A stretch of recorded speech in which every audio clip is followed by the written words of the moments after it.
Bill 288. 288. An act to amend Section 21205 relating to the duties of Chairman of the Board of Elections Commissioners and place a name on ballot for public welfare cause. Mr. Barry, you're recognized.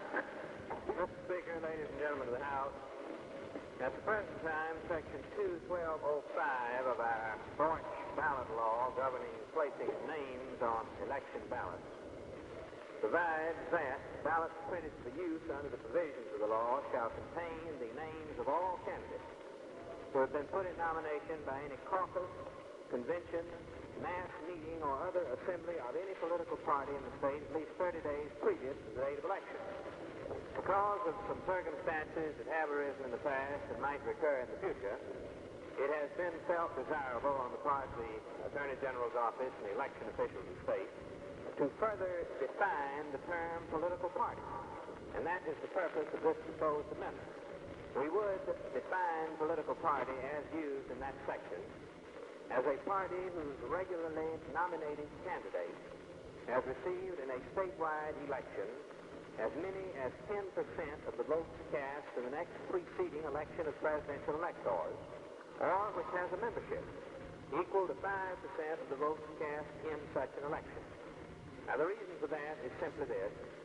It is to prevent the names of individuals appearing on ballots under a party label, when the party itself may have been created or brought into being simply by the meeting of 2 or 3 people in an isolated circumstance. This does not in any way affect or impair the provisions of the following section, which allows any individual independent candidate for office to qualify and have his name placed upon the ballot by filing a petition with the names of at least 25 qualified voters thereon. It simply makes it more difficult to define the political party and make it more likely that the individual representing the party sincerely does so. Are there questions, Mr. Speaker? Mr. Galbert? Will this affect the creation of any new party? Well, I recall a little before my time there was Free Democratic Party that put some very, very distinguished gentlemen on our appellate benches. What would that do to an effort in the future now, I'm a Democrat, and I respect my Republican friends, but there are times, and there have been times in the history of this state, when there was a need for someone to run against Democratic and Republican candidates. How would that affect that?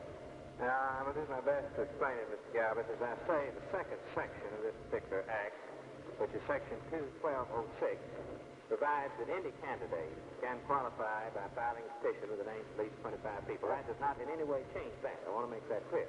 But now, for this purpose, we would simply define political party in this state as for the purpose of establishing their right to nominate candidates by caucus, convention, mass meeting, or other assembly as a party whose regularly nominated candidate has received in a statewide election as many as 10% of the votes cast in the preceding elections of presidential electors, or which has a membership equal to 5% of the votes cast in such an election. We want to make a party more of an actual party than it has strictly appeared to be in fact. Well, how would this new political party go about establishing the fact that it had 5% of the... Wouldn't that put a great burden on some new party? How would they prove the percentage of the membership of their party? I can answer that in the language of the amendment as follows. As shown by petitions signed by qualified voters for the purpose of establishing a political party. You'll find that in about the 8th line of the proposed amendment. Well, 5% of the qualified voters of Tennessee would run over 20,000. That is correct, sir. That is correct.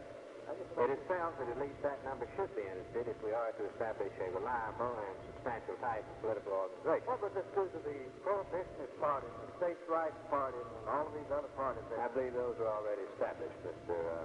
Galvin. Oh, this would not have an effect on a previously established... As I understand it, those are accepted and established. This is apply only to the future. Even though a party in the past may have only had a few members, they could still put on the ballot the candidate of those parties? That, I think, is not the case, Mr. Galvin. I just think it's inherently wrong to try to restrict the formation. I'll be glad to hear the gentleman's any remarks, Mr. Speaker. This Don't is the you? question time. Made that a question. There are two gentlemen standing up. Mr. Reinhardt. Mr. Speaker, I move the previous question on passage of the bill. Well, now, Mr. Barry not yielded the floor. I'll be I'm glad to going yield to the gentleman, Mr. Speaker, Have in you order to yielded? question. I'll be glad to yield to the gentleman, certainly. I move the previous question on passage of the bill, Mr. Speaker. Now, Mr. Reinhardt, just a minute. I'm going to put your motion if you insist on it. Mr. Neighbors was standing for a question. Do you withdraw your motion for that? I withdraw my motion then, Mr. Speaker. All right, Mr. Neighbors. I yield, sir. Want to know if, of course, Mr. Galbraith indicated we got crackpots that have run, and I don't mind naming the man, this Freeman Porter, for one. Is he qualified now to be on the ballot this next term? No, sir, it's my understanding that he's not. He's not a recognized. He could if he established his political party in accordance with the terms. I mean, he would still have to qualify. He's not one of these Let recognized me make it parties. clear, this applies only to statewide elections. It doesn't apply to individual counties. He said prohibition and the vegetarians and all the other people have already qualified. They are my understanding. even Republicans, of course, we want to leave those out. But Mr. Freeman's Free Democratic Party would have to requalify, is that right? That is my understanding, sir. Any other questions? Mr. Moore? Mr. Barry, one question I have in mind. What is the qualified voter in the state of Tennessee? Has that ever been determined? I think it has been determined for the purpose of signing a petition of this sort, Mr. Moore. There's some question as to the identity and qualifications of a qualified voter for certain constitutional purposes. I don't think there's any question but that a voter who's registered and qualified to vote in a given election can sign a qualification petition of this sort. I think you're referring to the question that's been raised on various occasions as to a qualified voter for the purpose of enumerating the same under the provisions of Article 2 of the Constitution of Tennessee. Thank you. All right. That seems to be all the questions. Then we move to the passage of the bill. All members in favor of the passage of the bill vote aye when the bell rings. Those opposed to the passage of House Bill 288 vote no. Each member will cast his vote when the bell rings. Has every member voted? Does any member desire to change his vote? Mr. Clerk, record the vote. 74 ayes and 4 noes. Bill having received a Constitution majority, I declare it passed. Without objection, the motion to reconsider goes to the table. Mr. Edmonds, how do you vote? Aye. Vote, Mr. Edmonds, aye.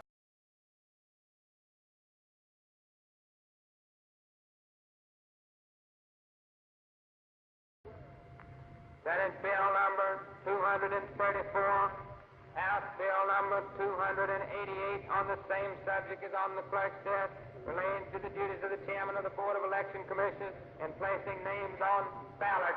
The gentleman from Shelby County so to come. Mr. Speaker and gentlemen of the Senate, first I'd like to move that this bill conform and substitute. The House bill on the desk. Yes, sir. Without objection, Senate Bill 234 be made to conform to House Bill 288 and House Bill 288, substituted on account of the Senate Bill 234. Gentleman from Shelby County on the bill. Mr. Speaker and gentlemen of the Senate, this bill defines a political party. If enacted, it will eliminate splinter parties and groups which may claim to be parties without being such. Any person who may want to qualify as an independent candidate, of course, may still do so. If there are no questions on this bill, I move its passage on third and final reading. Are there any questions? Gentleman from Scott County, Senator Chair. Mr. Cobb, you yield the question. Yes, We've discussed this. Not being a lawyer, I can't come to a complete understanding now. In a presidential election, would this eliminate candidates such as Senator Thurman Morris, 48, the States' Rights Party would that eliminate them from putting their candidates on the ballot for president? Or no, sir, I don't think it would. I think it would. They couldn't, they would run as an independent candidate. I mean, we're eliminating the States' Rights Party as it was 48 election in from Tennessee. I don't think it would, sir.